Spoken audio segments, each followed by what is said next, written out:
And then when you look at Mahomes, right, and then just to kind of combine what you're doing right now, what time of year it is in terms of talent evaluation, and seeing Mahomes, is there any way that you could teach that skill set to another quarterback, or you're either just born with it or you're not?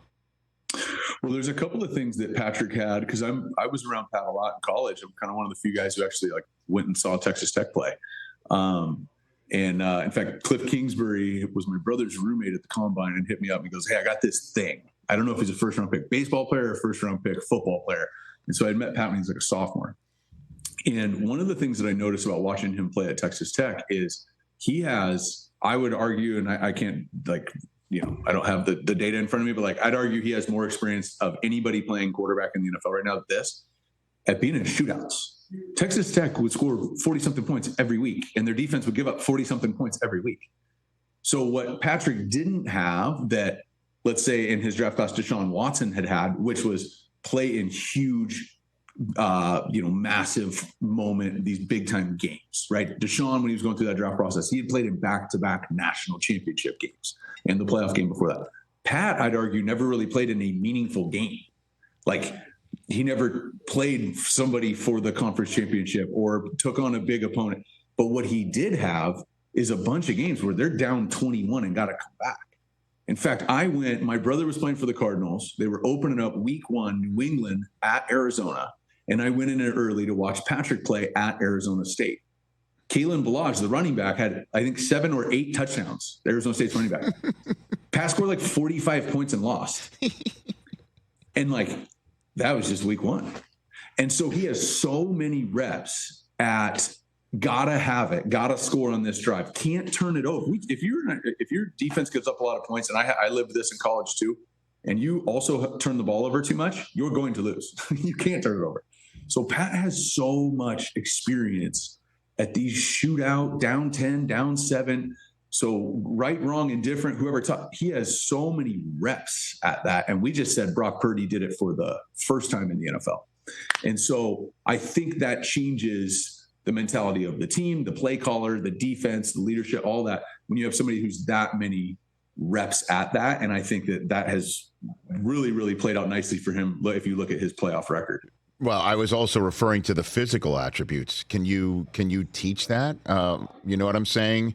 Because this is the conversation we're going to be having about Purdy versus Mahomes. And clearly we just described, we in terms of experience, there's no contest, as we've just obviously established. But in terms of physical attributes and what you, quote unquote, need to win a Super Bowl, right? Even though Tom Brady's won the most, and we never really looked at him as one of those gifted athletes who can run fast and get out of pockets and extend plays. He's just got an incredible ability to pre-snap read, neck up, get rid of the ball, and also just be so damn smart and such a killer when it comes to winning.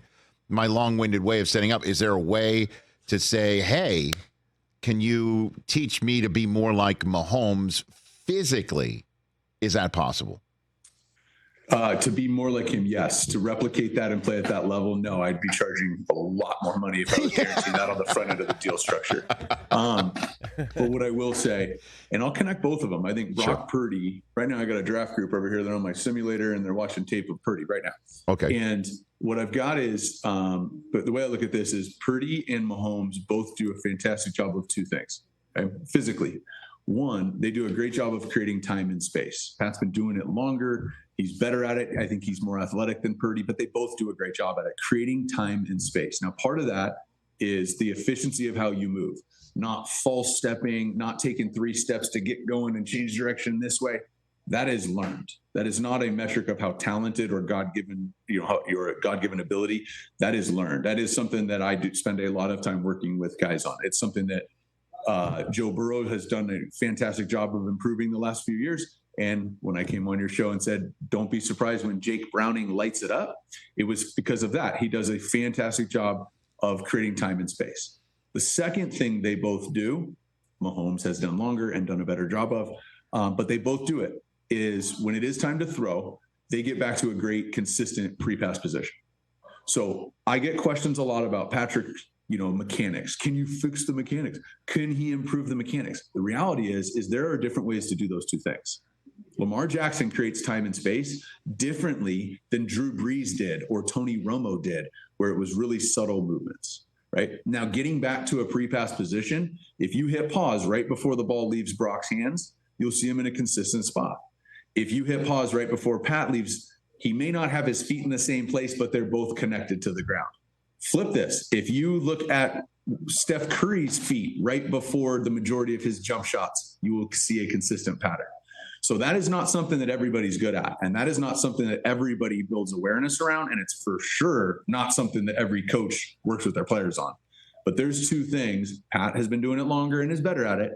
But that's the secret sauce, your ability to create time and space, and then your ability to get back to a great pre-pass position, because that's where the consistency comes from. And so when I see Pat play, he just does it in an unorthodox way. But it doesn't mean that he's not doing both of those things, and he does it really consistently, and that's why they're pretty much in it every year. Catch the Rich Eisen Show every single day on the Roku channel, 12 to 3 Eastern, for free.